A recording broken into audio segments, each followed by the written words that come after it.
Glucosamine, glucosamine का जो supplementation आजकल बहुत ग्लूकोसामीन आता है हम लोगों के बीच में, और ये बात सही है कि हम लोग विटामिन डी और जो कैल्शियम है हम लोग की जो डाइटरी हैबिट है उसमें हम लोग उसको इग्नोर करते हैं।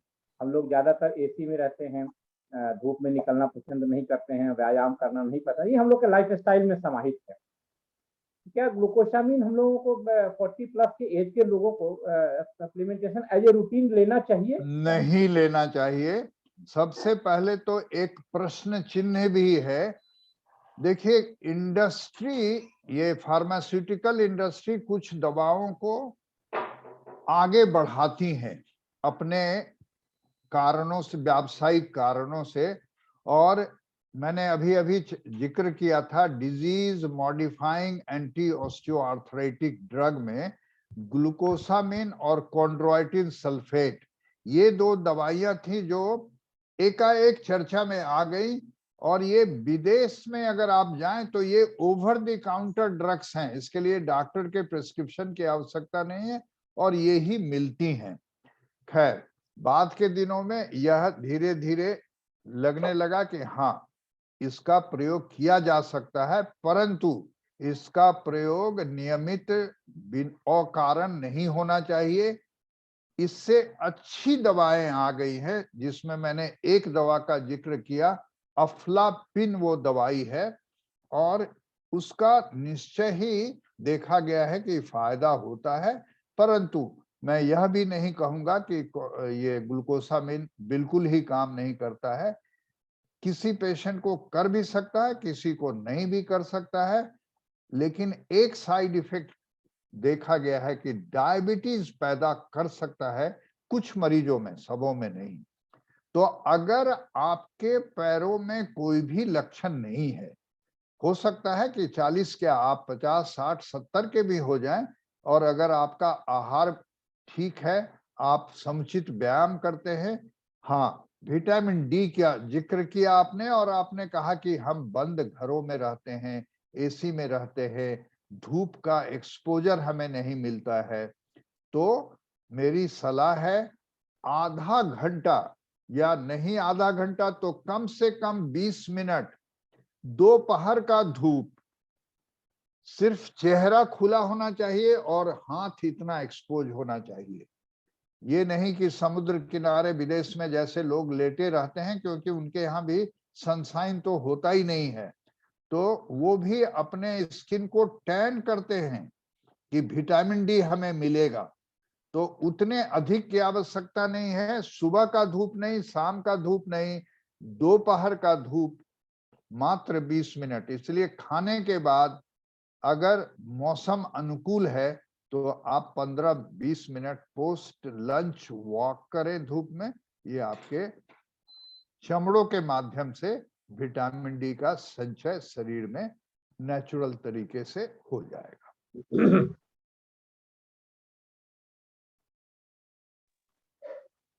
जी दादा, प्रकृति ने हम लोगों को क्या नहीं दिया है।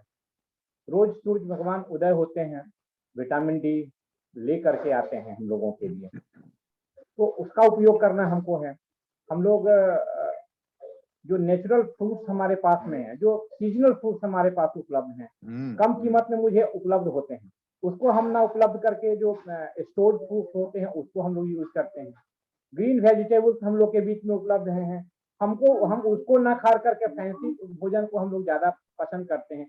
तो ये जो हमारी जो लाइफ स्टाइल मॉडिफिकेशन है उसको हम लोगों को अपने जीवन में अडॉप्ट करना चाहिए कि कितना हमको सन एक्सपोजर लेना है, हमें जो सीजनल फ्रूट्स लेने हैं, जो ग्रीन वेजिटेबल्स हैं उसका हमको उपयोग करना है। और हम लोगों ने शायद न्यूट्रिशन एस्पेक्ट पे भी बहुत चर्चाएं हमने की है, 4-5 लेक्चर्स हुए हैं न्यूट्रिशन एस्पेक्ट पे। हम समझते हैं कि लोग यदि उनको रिकैपिचुलेट करेंगे तो ये बातें स्पष्ट होंगी। मैं ये मंच ओपन करता हूँ, लेकिन है कि मन मस्तिष्क में कोई प्रश्न आ रहे हो तो हमारे दादा उपलब्ध हैं, आप इस समय का उपयोग कर सकते हैं। जय गुरु। जय गुरु। जय गुरु। डॉक्टर साहब को मेरा सत सत प्रणाम है। इन्होंने बहुत ही अच्छा बातें बताई और काफी डिटेल में बताया। हम ये जानना चाहते हैं कि एक अपराइज D3 करके आता है विटामिन डी, हाँ हाँ, कहा जाए। जी वो 100K का लेना चाहिए कि सॉरी 10K का लेना चाहिए या 60K का लेना चाहिए? नहीं, वो क्या है, मैंने अभी अभी कहा कि कोई भी विटामिन, चाहे वो किसी भी ट्रेड नेम से हो, 60,000 एक वीक का डोज होता है। तो अगर आपके विटामिन डी के जांच में आपका 30 से कम है, तो आप 60K वाला प्रयोग करें। प्रति सप्ताह 8 गोलियां या 8, कई सारी दवाएं सैचेट्स में भी है, तो उसको पानी में घोल के पिए या गोली खाएं। इसके इंजेक्शन भी आते हैं। कई बार ऐसा होता है कि आपकी विटामिन डी की मात्रा काफी कम है, तो आप इंजेक्शन का भी प्रति माह प्रयोग कर सकते हैं। परंतु गोली या सैचे का प्रयोग हफ्ता 8 करें, फिर 15-15 दिन पर 8 करें, और उसके बाद लगातार महीने में 1 बार।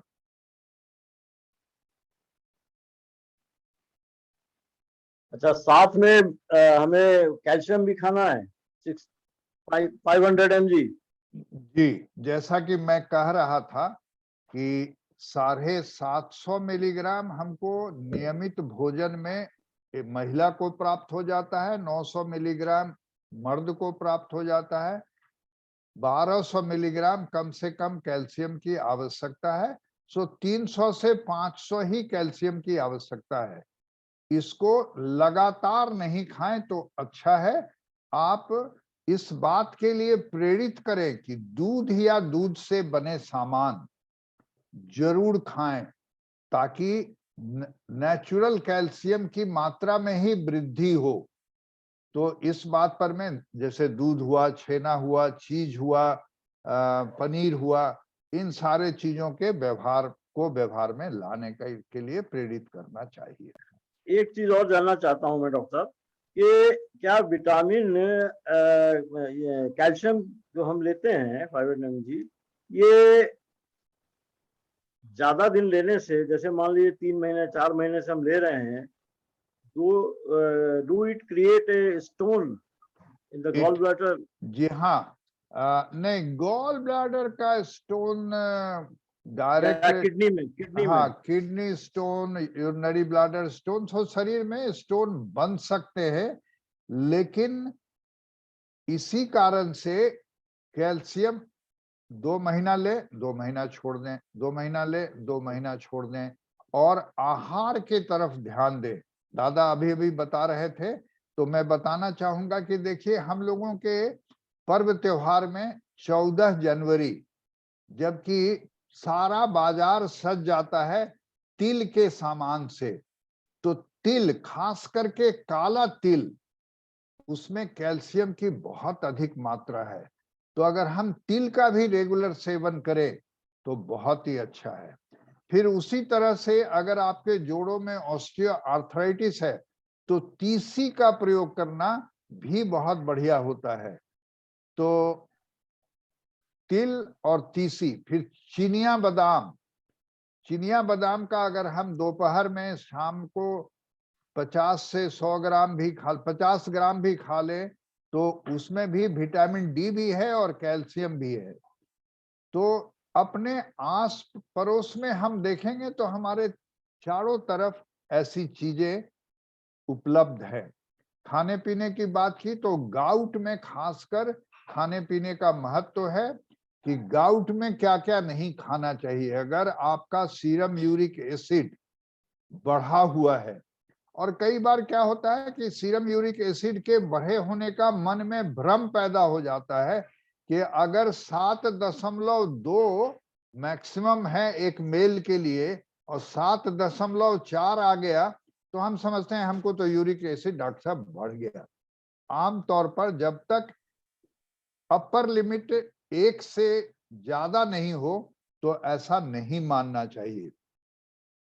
और अगर सीरम यूरिक एसिड बढ़ा हुआ है तो ऐसी स्थिति में कई बार लोग जानना चाहते हैं कि इसको घटाकर मुझे कहां तक पहुंचाना है, तो 6 मिलीग्राम तक पहुंचाना है सीरम यूरिक एसिड को। अगर आपका यूरिक एसिड सिर्फ बढ़ा हुआ नहीं है, आपको तकलीफ भी दे रहा है, क्योंकि एक बीमारी होती है एसिम्प्टोमेटिक हाइपर यूरिसीमिया, कि आपका यूरिक एसिड तो बढ़ा है, आपको कहीं भी दर्द नहीं है, तो कहते हैं कि उसके इलाज की आवश्यकता नहीं है। लेकिन एक चीज की आवश्यकता है कि आप अपने हार्ट के डॉक्टर के पास जाएं, अपना हार्ट का चेकअप कराते रहे।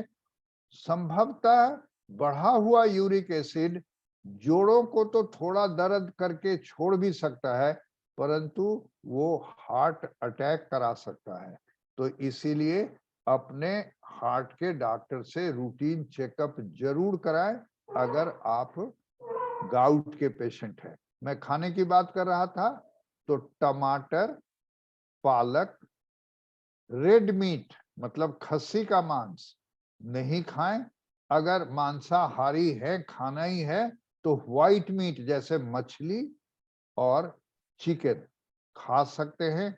शराब का लगभग सेवन नहीं करें, क्योंकि यह बात भी प्रूव्ड है कि शराब के सेवन से भी यूरिक एसिड बढ़ता है। और ऐसे भी मैंने कहा कि शराब के सेवन से गठिया भी होता है, शराब के सेवन से हड्डियां कमजोर होती हैं, ऑस्टियोपोरोसिस होता है। तो इन चीजों का भोजन में ध्यान रखने की आवश्यकता है। एक और प्रश्न पूछना चाहता हूँ हाँ जी, हाँ माधव कि जी।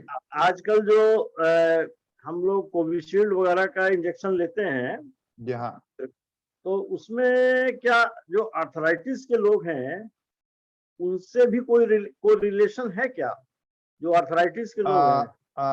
मैंने वायरस जो है ना, ये एक वायरस है, और पोस्ट वायरल आर्थराइटिस वो चाहे सिर्फ वैक्सीन से हो या बीमारी के हो जाने से हो।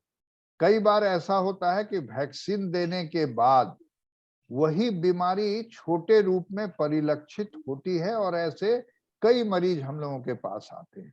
या कोविड बीमारी हो जाने के बाद लोग आते हैं कि हमारे जोड़ों में दर्द है, लेकिन ये सब दर्द सेल्फ लिमिटिंग होते हैं। मतलब जोड़ों में दर्द आया, 2-3 सप्ताह या 2-3 महीना में ये इलाज से खत्म हो जाता है, जबकि गठिया का दर्द बराबर पड़ा रहता है।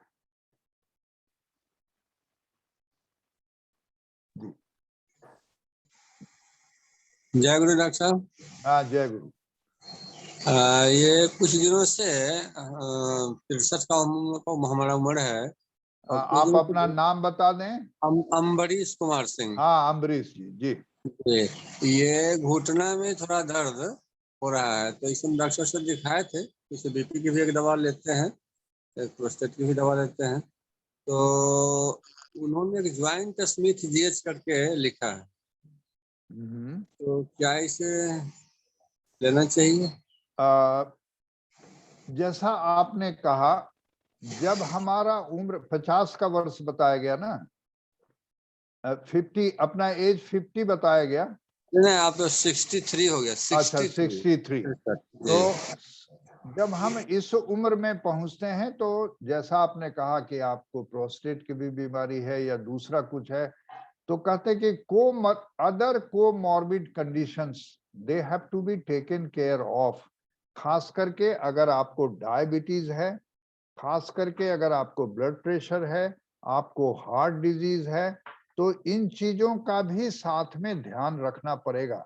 अगर आप जोड़ों के दर्द से या किसी भी किस्म के दर्द से परेशान हैं और आपका डायबिटीज अनकंट्रोल्ड है, आप कुछ कर लीजिए, आपका दर्द नहीं कम होने वाला है।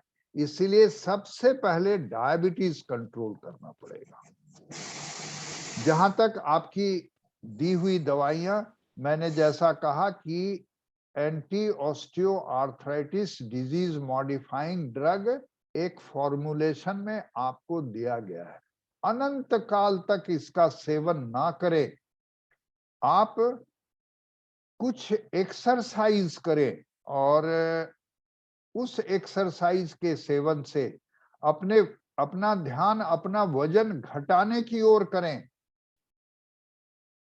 अपने जूते का एड़ी 1 इंच या शुरू में एक ही दिन 1 इंच ना कराए, पहले आधा इंच ऊंचा कराए एड़ी के तरफ। तो इन सारे चीजों से आपको लगेगा कि हाँ मुझे फायदा हो रहा है। कभी कभी दर्द अधिक होगा तो कोई ना कोई दर्द निवारक गोली भी खानी पड़ेगी, परंतु जब आप इन दवाइयों का सेवन करते हैं तो अपने लीवर के जांच कराएं, अपने किडनी का जांच कराएं। कई बार होता डॉक्टर के पास एक बार गए, उसने गोली दी, फायदा हुआ, हम खाते रह गए और साल भर के बाद इलाज कराया, पता चला कि तो किडनी खराब हो गया। तो ये NSAID जो है, जो दर्द और सूजन नाशक दवाई है, इनका प्रयोग अधिक लंबे समय तक किडनी या लीवर को भी प्रभावित कर सकता है और अंत में आपको गैस्ट्रिक भी हो सकता है। तो इसीलिए इन दवाओं का प्रयोग सीमित समय तक करें, 2 माह करें, उसके बाद एक्सरसाइज पे लग जाए।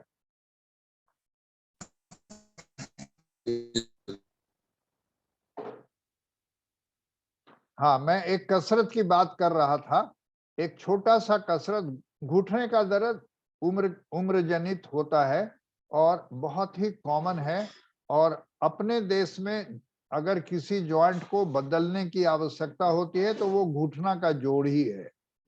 मैं भी घुटना का जोड़ बदलता हूं, लेकिन मैं हर संभव प्रयास करता हूं कि अभी कंजर्वेटिव इलाज, दवाई, व्यायाम आदि से अगर मरीज को फायदा हो तब तक उसका घुटना नहीं बदला जाए। तो एक एक्सरसाइज जो मैं बताता हूं कि पैर को बिल्कुल सीधा रखिए, और ये तो मेरा हाथ है, मैंने पैर के बारे में कहना चाह रहा हूं। और मान लीजिए कि ये घुटना है, तो इसको नीचे की तरफ टाइट करिए और दबाइए घुटने को, और नीचे टाइट करके दबा के रखिए। कितना देर? जितने देर में हम 1 से 6 की गिनती गिनते हैं, उसके बाद उसको ढीला कर दीजिए। ढीला करके भी उतना ही देर रखिए जब तक कि हम 1 से 6 गिन नहीं लें। आप जहां भी हैं, अगर कुर्सी पर बैठे हैं तो दूसरे स्टूल या दूसरे कुर्सी पर पैर फैला दें और इस चीज को करके देखें। यह छोटा सा व्यायाम आप हमेशा ड्राइंग रूम में बैठे हैं तो पैर फैला के ये कसरत करिए। बिस्तर में सोने गए तो आपको तुरंत नींद नहीं आती है, आप करते करते सो जाएंगे, फिर जब सुबह में उठते हैं फिर करते करते तब बिस्तर से उठिए। तो ये छोटा सा व्यायाम बहुत ही मदद करता है।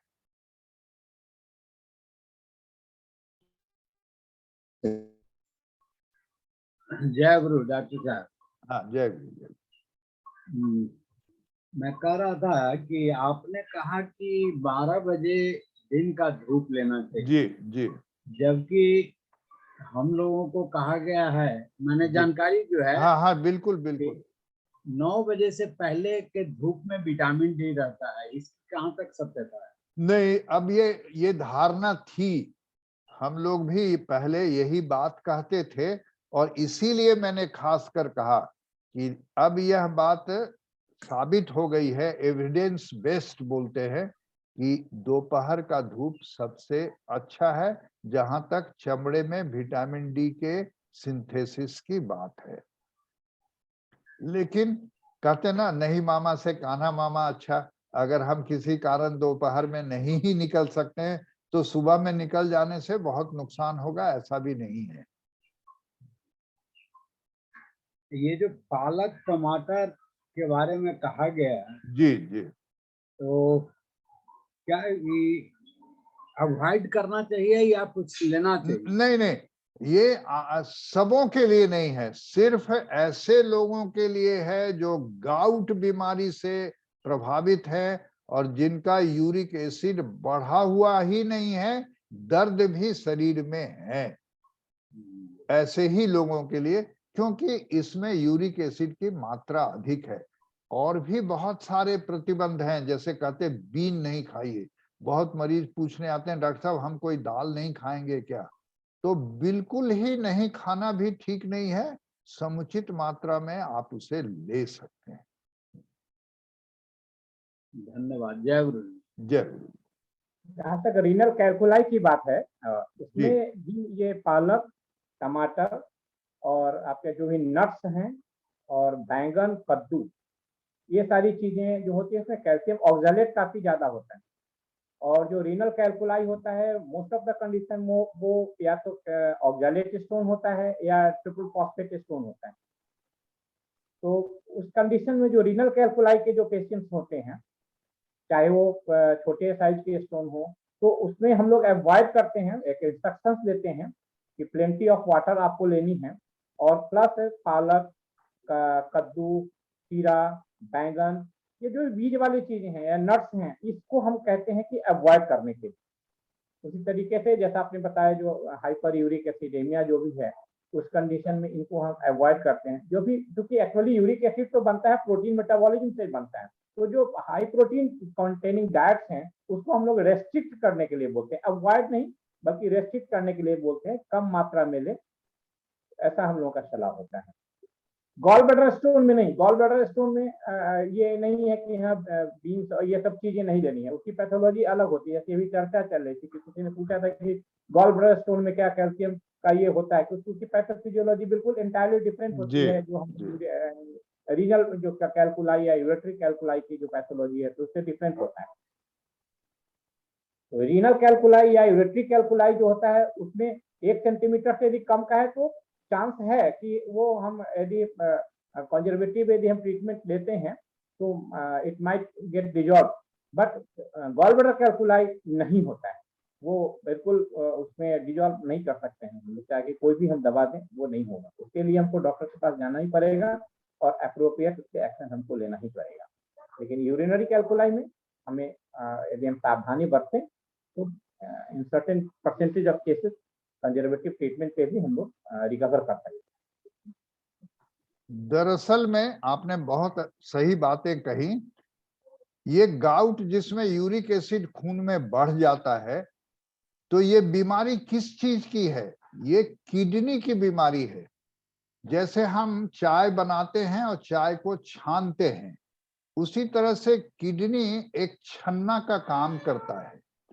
किसी अनुवांशिक कारण से या किसी दूसरे कारण से किडनी का यह फिल्ट्रेशन का काम सही ढंग से नहीं होता है, तो जितना पेशाब में निकल जाना चाहिए उतना ये छन्ना निकाल नहीं पा रहा है, तो वो खून में बढ़ जाता है। और जब ये खून में बढ़ जाता है तो अपने लक्षण पैदा करता है। और मैं एक बार फिर कहना चाहूंगा कि जोड़ का इलाज तो करते ही रहेंगे, अपने हार्ट के डॉक्टर के संपर्क में रहें, क्योंकि ये हार्ट अटैक का एक कारण हो सकता है।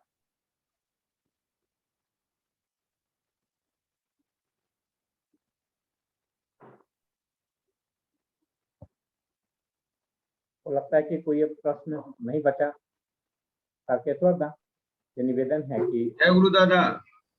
जय गुरु, जय गुरु। जय गुरु जी। मेरी सासू माँ करीब 70 साल की हैं। हाँ। पीठ में दर्द रहता है, डॉक्टर से दिखलाई तो उनको बेल्ट लगा दिया गया है। और वो 3 महीने तक का टाइम दिए हैं कि 3 महीने के बाद मैंने वो हो पाएगा, बेल्ट हट पाएगा। लेकिन 4 महीने हो गए, बेल्ट हटा नहीं, पेन अभी भी रहता है, पेन किलर खाना पड़ता है उनको। और तो क्या उम्मीद किया जा सकता है कि हो जाता है ठीक ये? दर्द क्यों हुआ था? क्या वो गिर गई थी? गिरी नहीं थी, वो बाथरूम गई और वहां से पेन स्टार्ट हो गया। बहुत बढ़िया। कहते ना 70 साल के बूढ़े या 70 साल के जवान, तो attitude of the body towards your routine activities. मैं कई बार लोगों से पूछता हूं, और इस सामूहिक परिचर्चा में यह कहने से हिचकना भी नहीं चाहूंगा, मैं कई बार स्वस्थ पारिवारिक जीवन के लिए लोगों से पूछता हूं कि आप पति पत्नी एक साथ एक कमरे में रहते हैं या नहीं। बोले क्या डॉक्टर साहब आप क्या बात करते हैं, घर में बाल बच्चा पतोहू सब आ गया, हम तो बाहर सोते हैं, हम पत्नी अंदर सोती है। तो ये एक सोच है। और यहाँ देखिए कि विदेशों में 70 वर्ष की आयु में लोग दूसरी तीसरी चौथी शादी कर लेते हैं और आपस में दाम्पत्य जीवन सही निभाते हैं। तो अब वापस लौटता हूं मूल प्रश्न की ओर। कोई भी बेल्ट पीठ में आए हुए हड्डियों के वीकनेस को, जिसको ऑस्टियोपोरोसिस बोलते हैं, उससे नहीं रोक सकता है। आखिर क्या हुआ? तो एक तो कहते हैं कि फ्रैक्चर हुआ जो एक्सरे में दिख जाएगा, एक फ्रैक्चर हुआ जो एक्सरे में नहीं दिखेगा। पेशेंट बोल रहा है हमको दर्द है, दर्द है, दर्द है। तो ये माइक्रो फ्रैक्चर है, जिसको कहते हैं ना हड्डी का चटकना। वो अंदर ही अंदर हड्डी चटकता है। मैंने क्या कहा था, आप जितने लंबे थे उतने लंबे नहीं हुए, आपकी हड्डियां चटक गई हैं पीठ की। धीरे धीरे हड्डियों की ऊंचाई कम हो गई है और ये दर्द देता है। तो बेल्ट इसका कोई इलाज नहीं है। बेल्ट को तो तुरंत निकाल फेंकिए। बेल्ट हम चाहे घुटने में लगाएं चाहे पीठ में लगाएं, वो मांसपेशियों को काम नहीं करने देते हैं और मांसपेशियां और कमजोर हो जाती हैं। इसीलिए बेल्ट के बगैर वो वही स्थिति हो जाती है कि बच्चे को पहले दिन हॉस्टल भेजिए तो बिना गार्जियन के वो बड़ा ही आधारहीन महसूस करता है कि इतने दिनों तो माता पिता के साथ रहे, अब हॉस्टल में कैसे रहेंगे। और फिर देखिए वही बच्चा हॉस्टल छोड़ के घर नहीं आना चाहता है। तो उसी तरह से बेल्ट का इस्तेमाल नहीं, मांसपेशियों का कसरत कराइए, समुचित आहार दीजिए और गोली और विटामिन डी या कैल्शियम खाने से वो नहीं ठीक होने वाला है। उनका विटामिन डी का जांच कराइए। उनको ऐसी दवाओं के प्रयोग की आवश्यकता होगी। एक बार पानी चढ़ाते हैं, 100 ml का ही पानी है जो 1 साल के लिए हड्डी को मजबूत करके रखता है। या तो इस दवा की आवश्यकता होगी या फिर दूसरी दवा है जिसको रोज रोज रोज इंसुलिन की भांति पेट में इंजेक्शन देना पड़ता है। बड़ा ही सहज सा पतली सी सुई है और उसको 6 महीना कम से कम और अधिक से अधिक 2 साल। कोई भी घुटने का पीठ का दर्द है, ये पाराथायराइड हार्मोन है। इसका इंजेक्शन देने से आप देखिएगा क्वालिटी ऑफ लाइफ में वो परिवर्तन आ जाएगा जिसकी आप आशा भी नहीं करते हैं। मैं कई बार पेशेंट्स को देखता हूं कि वो मरीज साल 2 साल के बाद एक मरीज को लेके आ रहा है, मैं भूल चुका हूं, और वो महिला कहती है कि डॉक्टर साहब आपने मुझको एक पानी चढ़ाया था और कहा था कि साल में एक बार लेना, मैंने 2 साल लिया है, मुझको तो बहुत फर्क है। मैं इस पड़ोस की महिला को भी लाया हूं, इसको भी पानी चढ़ा दीजिए ना। सो वही ट्रीटमेंट प्रिस्क्राइब करती है अपने एक्सपीरियंस से। सो हड्डियों को उस तरह से मजबूत करना पड़ेगा, बेल्ट तो निश्चय ही नहीं करें। और एक बात और कहना चाहूंगा, कई बार कूल्हे की हड्डी टूटती है और आपको याद होगा इतिहास के हम सभी विद्यार्थी रहे हैं, बाबर सीढ़ी से गिर के मर गया कुछ दिनों के बाद, उसके भी कूल्हे की हड्डी टूटी थी। उस समय कूल्हे के हड्डी के टूटने का इलाज नहीं हुआ था इतना अच्छा। आज भी एक प्रश्न चिन्ह लगा रहता है जब हम कूल्हे के फ्रैक्चर का इलाज करते हैं, और इसीलिए क्या करते हैं, रिप्लेस करने पर ज्यादा विश्वास करते हैं बशर्ते कि उसी हड्डी को जोड़ने की, क्योंकि ये हड्डियां जुटती नहीं है। तो स्टेज 1 है कि मरीज, जैसे आपने कहा, बाथरूम गई और दर्द लेकर चली आई। मरीज एकाएक कहता है कि बहुत दर्द है, मैं अब बिस्तर से उठ के खड़ा नहीं हो सकती हूँ। ये stage 1 of pre fracture stage है। जो फ्रैक्चर को क्लासिफाई करते हैं, तो अब कहते हैं stage 1 pen, pen and pen, मतलब होशियार, हड्डी टूटने वाली है, वो आपको बता रहा है, आपको समझने की आवश्यकता है।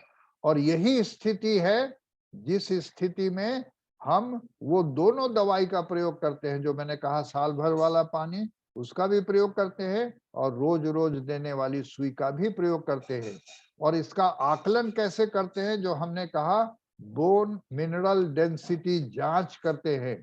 बोन मिनरल डेंसिटी मतलब बीएमडी जांच में पता चलता है कुल्हा कितना कमजोर है, स्पाइन की हड्डियां कितनी कमजोर है, और वो -2.5 से ज्यादा है तो फ्रैक्चर होने की संभावना है। निश्चय ही ये दोनों दवाओं का प्रयोग करें। बहुत बहुत धन्यवाद डॉक्टर साहब। उनका दाम्पत्य जीवन तो बहुत पहले ही ये हो चुका था, 18 साल पहले मेरे फादर इन लॉ एक्सपायर कर चुके हैं। जी ये आप बीच में जो एक बार बोले थे कि ये मैंने हो सकता है उस तरह का कोई रीजन, तो ऐसा कुछ नहीं है। नहीं, मैंने उसकी चर्चा सिर्फ इसलिए की कि लाइफ के प्रति एटीट्यूड कैसा है जी। और इसीलिए कहा 70 साल के बूढ़े या 70 साल के जवान। आप देखेंगे 70 साल के से ऊपर के बहुत लोग आजकल काफी स्वस्थ रहते हैं और अपनी दैनिक दिनचर्या किसी भी युवा से अधिक रखते हैं। तो कैल्शियम, वही कैल्शियम का गोली दिया गया है, सिर्फ कैल्शियम की गोली एक खाती है और बेल्ट लगाए रहती हैं। नहीं, मैं फिर कहूंगा कैल्शियम तो एक सप्लीमेंट है, सप्लीमेंट नहीं कॉम्प्लीमेंट की आवश्यकता है। उन हड्डियों को मजबूत करने के लिए वो साल भर वाला पानी चलाने की आवश्यकता है, या वो पाराथायराइड हार्मोन के प्रतिदिन सुई देने की आवश्यकता है। आप अगर मुझको फोन कर देंगे तो मैं आपको बता सकूंगा कि किन सुइयों की आवश्यकता होगी। कांटेक्ट नंबर हम प्रेम प्रकाश दास से ले एक क्वेश्चन मेरे तरफ से है। जी जय गुरु डॉक्टर साहब। जय गुरु। जय गुरु डॉक्टर साहब। हाँ जय गुरु। एक क्वेश्चन मेरे तरफ से है। हाँ ये हमारे वाइफ का एज 49 इयर्स है, 49 प्लस है, 50 अभी पूरा नहीं हुआ है जी। तो उसको जो है सो 4-5-6 साल से अर्थराइटिस है। अंगुली जो है ना, 10 अंगुली जो है सो थोड़ा थोड़ा घुमा हुआ है। राइट। उसमें हम एक यहाँ के डॉक्टर से कंसल्ट किए थे, MK अजय हैं, अच्छे डॉक्टर माने जाते हैं सर। हाँ। तो उन्होंने बताया था कि ये किस प्रकार का अर्थराइटिस, एक विशेष प्रकार का, हम नाम भूल रहे हैं ना, रूमेटॉइड तो आर्थराइटिस, रूमेटॉइड आर्थराइटिस कहा होगा जी। हाँ। तो उन्होंने बोला जी कि इसमें जो है सो उंगली ऐसे घूमेगा, पीछे से ऐसे कोकरा की तरह, मतलब ये बड़ी हो जाता है। तो इसमें दवा जो है सो दुनिया में इसमें 4 प्रकार की दवा है, जिसका कुछ न कुछ साइड इफेक्ट भी आएगा, जैसे कभी कभी हीमोग्लोबिन कम हो जाएगा। तो हम दवा चलाए तो उससे हुआ था, तो बोले थे जो हमेशा नहीं लेना है, जब ज्यादा दिक्कत हो। तो अभी हम 2-3 साल से दवा कुछ नहीं खा रहे हैं। तो वो उंगली में लेकिन हमेशा दर्द रहता है, ठीक है, वो जकड़न टाइप का। और वो जो है सो कई बार दर्द ऐसा हो जाता है जो बराबर जो है सो पीठ उठ में दर्द होने लगता है, कई बार जो है सो आगे से हार्ट में भी दर्द होने लगता है, ठीक है। उसके बाद जो है सो ये जो है सो अभी जो है सो 2 महीना पहले क्या हुआ था, 2.5 महीना पहले, जो कुर्सी पर से ऐसा ही गिर गई थी, मतलब नॉर्मल वे में ही, तो अंगूठा पर पड़ गया था। तो अंगूठा में जो है सो एक्सरे कराए तो हेयर जो है सो लाइनिंग आया, उसमें हेयर लाइनिंग का जो फ्रैक्चर। तो डॉक्टर बोले कि आपका जो ये उंगली सब जो घुमा हुआ है, इसमें इसका जरूरत नहीं है, ये क्या कहते हैं प्लास्टर का। कुछ दवा दिए थे और कहते गर्म पानी में ऐसे ऐसे करना है, लेकिन कुछ दिन किए, कुछ दवा खाए, लेकिन वो उसमें अभी दर्द है ही अंगूठा में पूरा, ठीक है। इसका क्या निदान है, सही निदान? जी मैंने पहले भी कहा है कि गठिया रोग की बीमारियों की क्या क्या इलाज उपलब्ध है।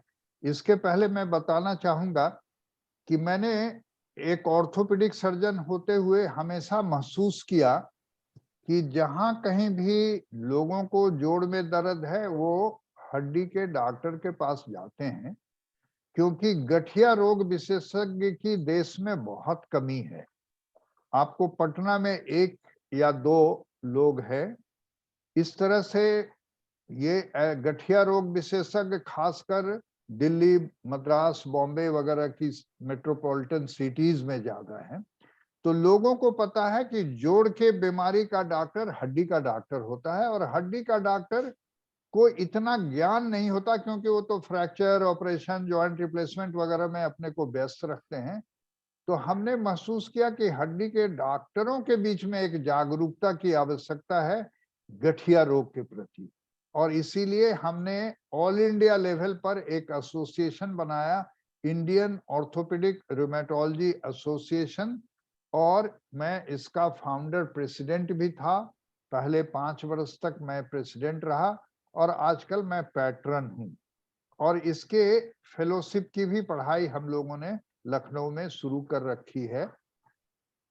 तो गठिया रोग के इलाज में गठिया रोग की दवाइयों के प्रयोग की आवश्यकता है।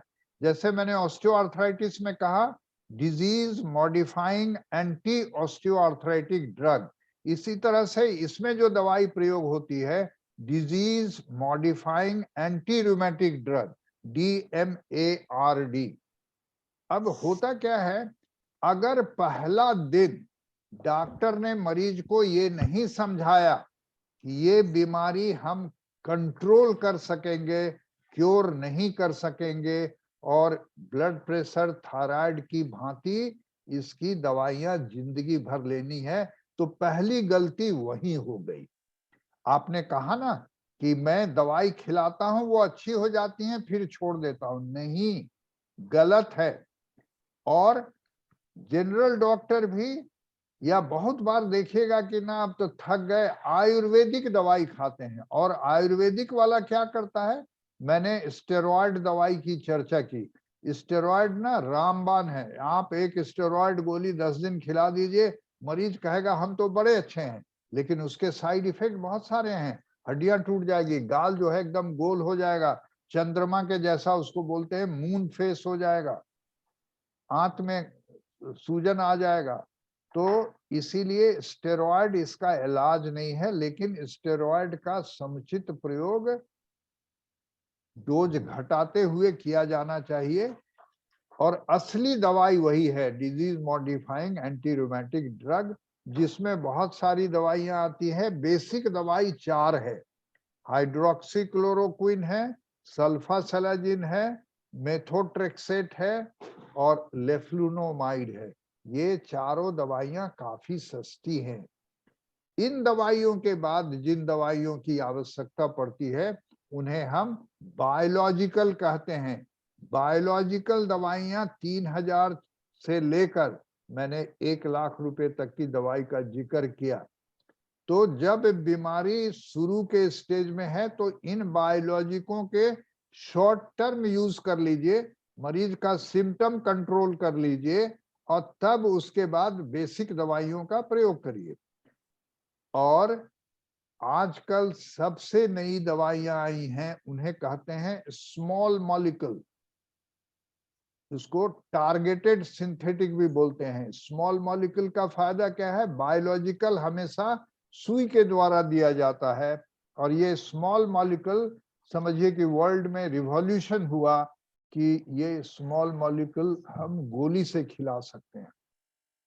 मुझे याद है मैं एक कॉन्फ्रेंस में दुबई गया था, और दुबई में एक डॉक्टर ने कहा कि मैं अपने मरीजों को यही स्मॉल मॉलिक्यूल देता हूं, क्योंकि, और ये उस समय जबकि ये लेक्चर हो रहा था, स्मॉल मॉलिक्यूल काफी महंगा हुआ करता था। आप यही मान के चलिए कि इंडियन रुपीज में 5000 रुपए की एक गोली आती थी। और आपको जानकर सुखद आश्चर्य होगा कि वह गोली अपने हिंदुस्तान में 30-35 रुपए की अवेलेबल हो गई है। तो सब मरीजों को नहीं, लेकिन कुछ मरीजों को ऐसे गोली के इस्तेमाल की भी जरूरत पड़ती है, जो कि बड़ा ही सहज है इस्तेमाल करना। तो क्रांतिकारी परिवर्तन है, गठिया को कंट्रोल किया जा सकता है। मैं कॉन्फिडेंस के साथ कह सकता हूं कि आपकी मैडम को अगर शुरू से ये दवाइयां चली होती, लगातार चली होती, तो संभवतः अंगुलियां टेढ़ी हुई ही नहीं होती। इसीलिए आज से भी आप अपने डॉक्टर को के पास जाएं और बताएं कि कौन सी दवाई है जो रेगुलर चलना चाहिए। बीच बीच में देखिए हर चीज का कॉम्प्लिकेशन है। जब मरीज आके कहता है कि डॉक्टर साहब ये दवाई हमको आप इतना दिन से खिला रहे हैं, मुझको कुछ हो तो नहीं जाएगा, तो सबसे पहला काम हम लोग करते हैं कि मरीज के आज की स्थिति में उसका लीवर फंक्शन कैसा है, उसका किडनी फंक्शन कैसा है, इसको देख लेते हैं। और हर 2 महीने पर जब तक बीमारी कंट्रोल नहीं हो जाए, जो कि आमतौर पर 6 महीने में कंट्रोल हो जाती है, उसका किडनी फंक्शन, लीवर फंक्शन देखते रहते हैं। और बाद में 6 महीने पर एक बार मरीज को बुलाते हैं, बाद में साल भर में बुलाते हैं। तो कॉम्प्लिकेशन तो हम कहते हैं कि भोजन हम करते हैं उसी से कॉम्प्लिकेशन होता है। सारी बीमारियों का जड़ तो हमारा भोजन ही है। अगर हम उसको समुचित ढंग से नहीं ग्रहण करते हैं तो दवाइयों से तो हो ही सकता है। तो एक लाइन का मैसेज है, गठिया का इलाज है, कंट्रोल किया जा सकता है, दवाइयों का समुचित नियमित पालन करते रहे। जी डॉक्टर साहब, जय गुरु। इसके पहले जो है ना डॉक्टर साहब जी, ये भगदड़ में दबी थी, उसके बाद ये प्रॉब्लम आया है। ऐसा है, कई बार नेचर में 2 चीजें एक साथ हो जाती हैं, तो हम समझते हैं कि अच्छा भगदड़ में दब गए उसके बाद हुआ। नहीं नहीं नहीं, ये बीमारी के अपीयर होने का समय लगभग वही रहा जबकि उनका भगदड़ में दबना हुआ। तो इसीलिए उन दोनों का कोई भी कहीं से भी रिश्ता नहीं है। अनुवांशिक कारण अगर आप खोजेंगे तो इनकी माँ को, इनकी नानी को, इनके फुआ को, ये औरत से औरत में आता है। आपको पता चलेगा कि हाँ उनको भी था, लेकिन कभी कभी ऐसा इतिहास नहीं भी मिल सकता है। और फ्रैक्चर की जहां तक बात थी कि उनका फ्रैक्चर हो गया, मैंने कहा ना ऑस्टियोपोरोसिस एक छुपी हुई महामारी है, इसको रिवील करना है। और इसको रिवील करने के लिए सिर्फ एक जांच है, उस व्यक्ति को कहिए जरा उठ के खड़ा होइए चलिए, तो अगर वो बिना सहारा लिए उठ के खड़ा होता है, चलता है, कुछ करने की आवश्यकता नहीं। वरना विटामिन डी का एक जांच तो आप खुद भी करा ले सकते हैं। एक प्रश्न मेरा भी है डॉक्टर साहब, जय गुरु। जय गुरु जय गुरु। हम एज हमारा अभी करीब 63 चल रहा है। ठीक है। हम ठाकुर जी के पंजाधारी हैं, इसलिए मेरा भोजन जो है प्याज लहसुन का, इससे अच्छा भोजन तो हो ही नहीं सकता जी। लास्ट 22 ईयर से हम आहार ले रहे हैं और हमें करीब लगभग 20 वर्षों से गर्दन में, दोनों कंधा में और कमर में और रीढ़ में भी, और दोनों नी ज्वाइंट में ठीक दर्द रहता है। हम नियमित रूप से व्यायाम 1 घंटा करते हैं। ठीक। और होम्योपैथ की दवा, कुछ आयुर्वेद की दवा, ये सब लेते हैं। और एलोपैथ की दवा नहीं लिया है अभी तक। लेकिन होता क्या है कि जब हमारा फिजिकल एक्टिविटीज बढ़ जाती है, जैसे हमने मोटरसाइकिल चला दिया, या हम कुछ बारी में हम थोड़ा साग सब्जी भी लगाते हैं तो थोड़ा कुदाल वगैरह चला दिया, या कुछ मैंने फिजिकल एक्टिविटी बढ़ गया, या हम लॉयर हैं तो अगर हम 1-2 घंटा कंसिस्टेंटली हम बैठ के पढ़ाई कर लिया या कलम चला दिया, तो इसके बाद दोनों कंधा, दोनों बाह, गर्दन, खास के गर्दन में अधिक जकड़ जाता है और दर्द होता है। तो गर्दन का हम एक्सरसाइज सुबह में 10 मिनट करते हैं रोज। अभी नहीं किए हैं चूंकि आप ही के प्रोग्राम में हैं आप। तो आपसे आपकी जितनी बातें मैंने सुनी तो लगता है कि फोन पर निदान नहीं होगा, तो मैंने सेल्फ डिसीजन लिया कि आपसे हम अगर ट्रीटमेंट करावें तो इसके लिए क्या प्रोसेस कैसे होगा, अगर चाहे जो आपसे व्यक्तिगत रूप से। मेरे फोन नंबर पर एक अपॉइंटमेंट लेकर के आ जाएगा। लेकिन मैं जो एक बात आपको कहना चाहता हूं, आप अभी 60+ हैं। जी जी। और आपको 30 बरस से ये बीमारी है। 20 बरस से, लास्ट 20 ईयर्स। अच्छा, 20 बरस से बीमारी है, तो 40 के एज में आते आते ये शुरू हो गया। जी जी जी जी जी जी।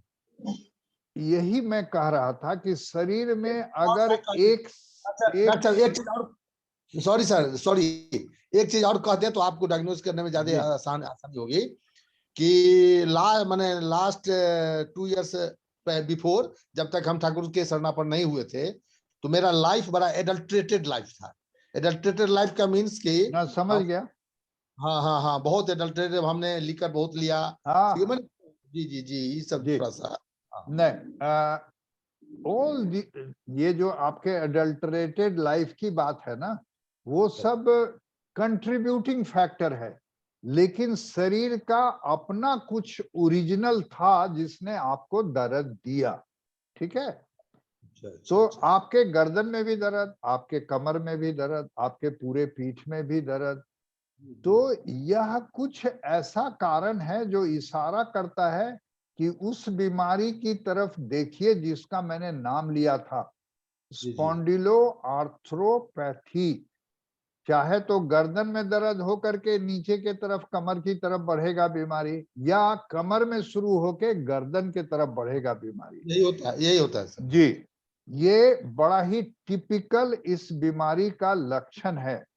और जैसे आपने बड़े ही गर्व से, अगर मैं कहूं, कहा कि मैंने अंग्रेजी दवाई नहीं खाई है, मुझे कभी कभी ऐसे मरीजों पे तरस आता है, प्लीज डोंट माइंड, डायबिटीज के पेशेंट है और कहेंगे डॉक्टर साहब मैंने अंग्रेजी दवाई नहीं खाया लेकिन डायबिटीज मैं ठीक रखता हूँ, ये पत्ता खाता हूँ, वो चबाता हूँ, ये मतलब बहुत सारा कर्तव्य करते हैं अपने डायबिटीज को कंट्रोल करने के लिए, लेकिन अंग्रेजी दवाई जो कि एकदम सिद्ध है कि ये डायबिटीज की दवाई है, उसको नहीं खाना चाहेंगे। गलत है। ठीक है, एलोपैथी की भी अपनी सीमा रेखाएं हैं, लेकिन डायबिटीज का इलाज बहुत बढ़िया है। अगर डायबिटीज हो गया तो आप अपना जो भोजन है उसका जो कंट्रोल करना है वो तो करिए, लेकिन डायबिटीज की जो दवा है एक डायबिटीज के डॉक्टर से, और उसके लिए डायबिटीज का अलग से स्पेशलाइजेशन हो गया है। मैं कहता हूं आपका कोई भी जनरल प्रैक्टिशनर जो है उनसे भी आप दवा लिखा सकते हैं।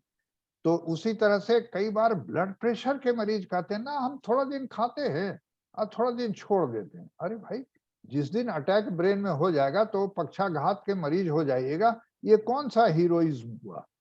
हाँ, मैंने आयुर्वेद की भी बात कही थी ना, लोग कहेंगे ना अब आयुर्वेद वाला जो दवाई देते हैं ना वो कैप्सूल बना के देता है और उसमें वही स्टेरॉइड दवाई भर देता है, आपको बड़ा फायदा करता है, आप बड़े खुश होते हैं कि ये आयुर्वेदिक जो गली छाप आदमी है ये बड़ा बढ़िया दे रहा है। और उसका भी कोई कोई जगह है, जैसे बनारस में 2-3 लोग बड़े फेमस हैं, हमारे मरीज कभी कभी कहेंगे हम बनारस से उसका दवाई खाते थे। तो नहीं, आपकी बीमारी की पहचान नहीं हुई थी, आप उसकी पहचान कराएं और तब आप इसका इलाज करें। और जैसा मैंने फिर कहा, इन बीमारियों के आजीवन दवाई के प्रयोग की आवश्यकता है।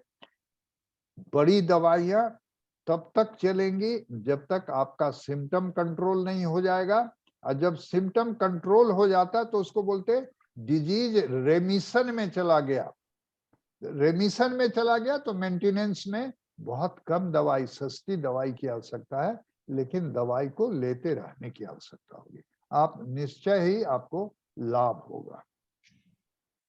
ठीक है, हम ले लेते हैं आपसे अपॉइंटमेंट, हम आ रहे हैं। जी, पटना में ना है सर? हाँ जी, मैं पटना में। जी पटना में, ठीक है, ठीक है सर। जय गुरु। जय गुरु दादा। हाँ जय गुरु। बताए जी, हम समस्तीपुर बिहार से बोल रहे हैं। अभिनव जी, अब बहुत टाइम हो चुका, पर्सनल अगर कोई बातें हैं तो डॉक्टर साहब का मैं हमसे नंबर लेकर के बात करेंगे, ठीक है? ऐसे हम लोग करेंगे तो बहुत टाइम किल होगा, ठीक है? क्योंकि डॉक्टर साहब भी काफी समय से हम लोग के बीच बने हुए हैं, है ना? और जिनको भी व्यक्तिगत होगा, अगर सामूहिक प्रश्न इस प्लेटफॉर्म पर किए जाने चाहिए थी, व्यक्तिगत के लिए डॉक्टर साहब का कांटेक्ट नंबर लेकर के आप लोग राय मशविरा कर सकते हैं। ऐसे हम लोग भर दिन भी बने रहेंगे प्लेटफॉर्म पर तो स्थिति वहीं की वहीं रहेगी। तो मैं आभार, जिनको भी डॉक्टर साहब का कांटेक्ट नंबर चाहिए हमसे ले सकते हैं, कोई दिक्कत नहीं। और मिल करके उनसे अपॉइंटमेंट लेना हो, सजेशन लेना हो, क्योंकि हम समझते हैं डॉक्टर साहब भी हम लोग के गुरु भाई में से हैं, इसलिए बहुत ही क्लियर कट हम लोगों को जानकारियां दी हैं और इन्होंने हमको लगता है prevention is better than cure formula को ज़्यादा उपयोग किया है। बहुत हमको अच्छा लगा और पिन ड्रॉप साइलेंस होकर के हमारे श्रोता लोग सुन रहे थे। कुछ टेक्निकल फॉल्ट के चलते एक दो का माइक ऑन होता रहा है। चूँकि मैं डॉक्टर साहब को होस्ट बना दिया था इसलिए मेरे पावर में नहीं था कि उनको मैं म्यूट कर पाऊँ। ठीक है, बाद में थोड़ी देर के बाद मैंने रिक्लेम किया और जो है होस्ट बना, तब फिर कंट्रोल करने में क्या सुविधा हो रही थी, इसलिए मैंने अपना जो है रिक्लेम करके लिया और तब कंट्रोल करना शुरू किया। तो सबसे पहले तो हम आभार जताना चाहेंगे डॉक्टर साहब का, जिन्होंने इतना बहुमूल्य समय और इस अवस्था में इतने देर तक बैठकर जब हम लोगों को जो मार्गदर्शन किए हैं स्वास्थ्य संबंधी, ये बहुत अच्छा लगा। और मैं जैसा महसूस कर रहा हूँ कि जैसा कि डॉक्टर साहब ने पहले ही अपने वक्तवाणी में जो बताया है, हमें लगता है एक सेशन इनको और लेने की आवश्यकता है। क्या डॉक्टर साहब आप मेरी बातों से सहमत हैं? नहीं, बिल्कुल सहमत हूँ। हम लोग एक डिजीज को पकड़े, जैसे ऑस्टियोपोरोसिस बहुत कॉमन है, मैंने उसके ऊपर ध्यान दिया।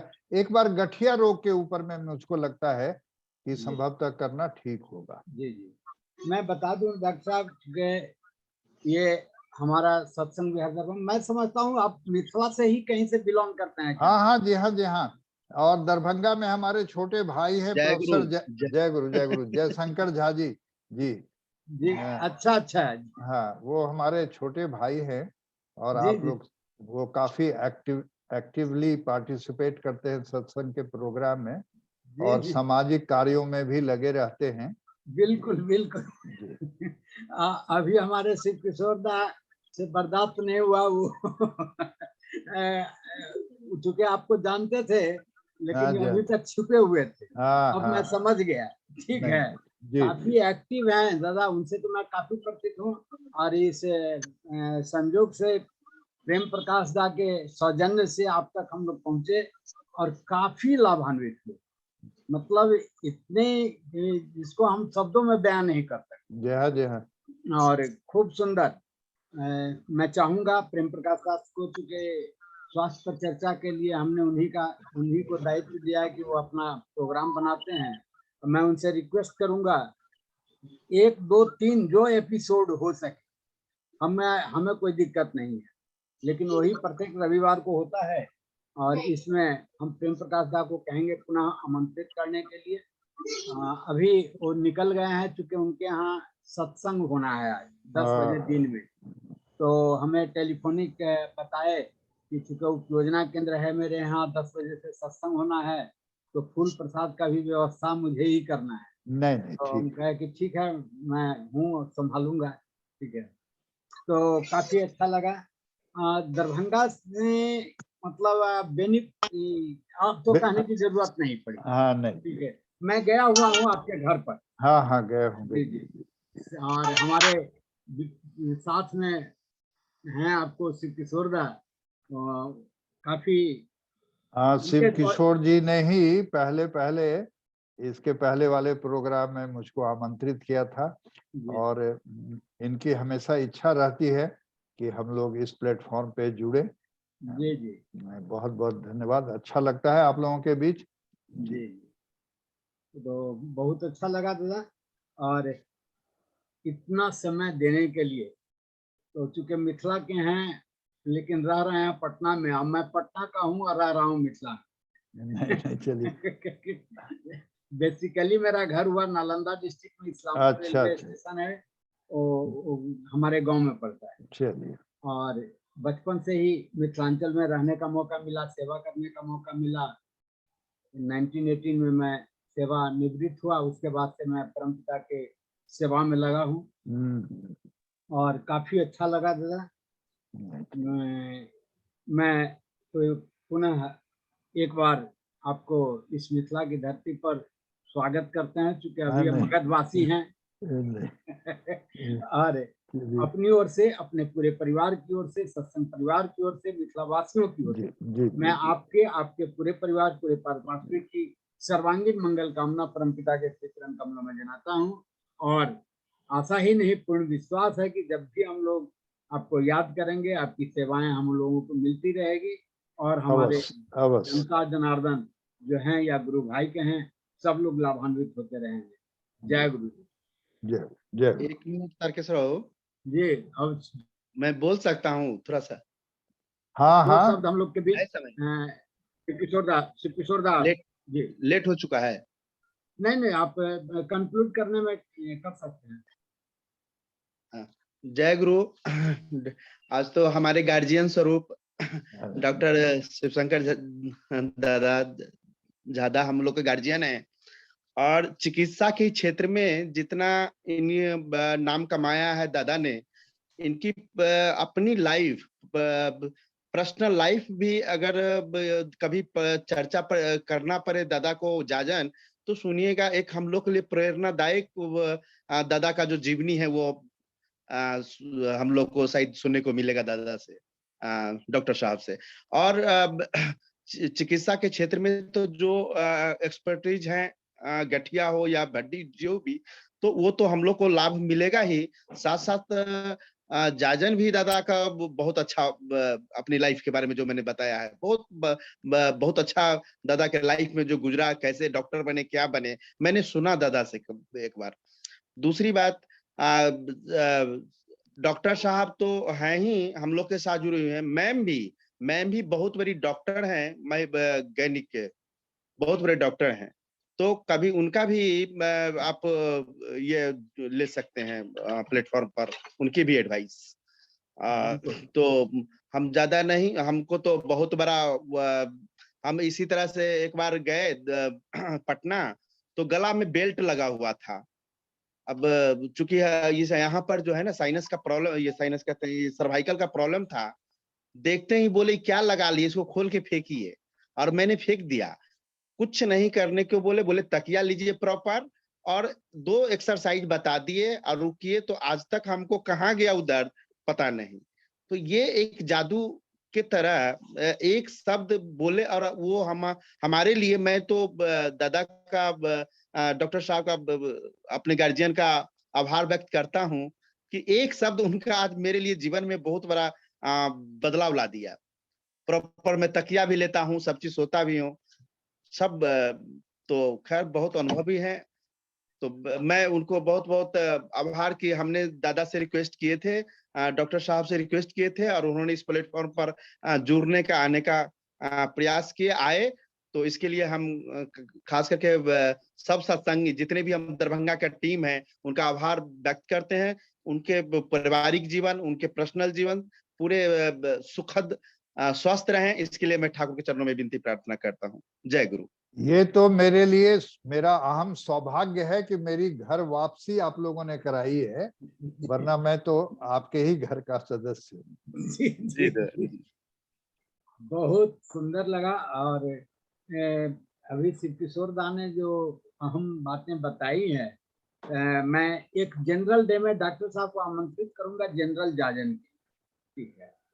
तो उसके लिए मैं डॉक्टर साहब से टेलीफोनिक बात कर लेता हूँ। और चूंकि सारे चीज हम लोग यूट्यूब पर डालते हैं, हमने डॉक्टर साहब का जिक्र को एक जगह किया, फिर बीच में रोक करके दूसरा रिकॉर्डिंग किया है। तो दोनों रिकॉर्डिंग को मैं यूट्यूब पर डालूंगा, ठीक है?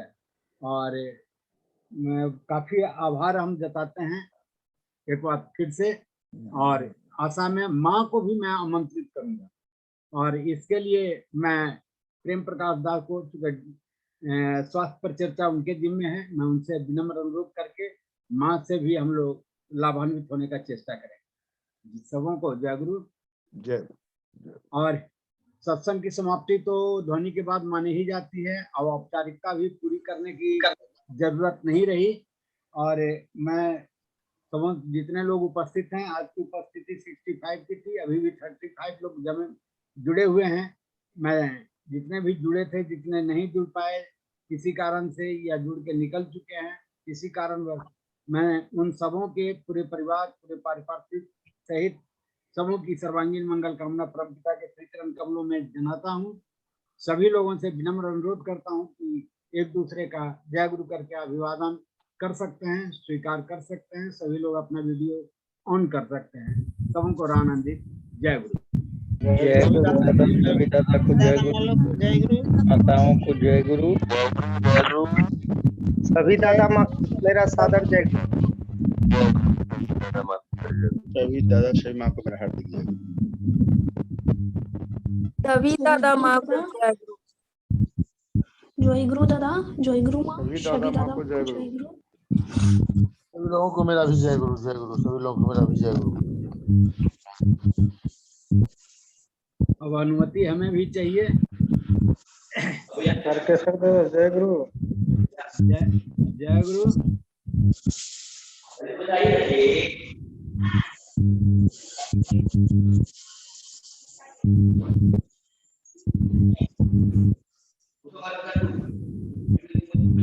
सबों को आनंद दीजिए।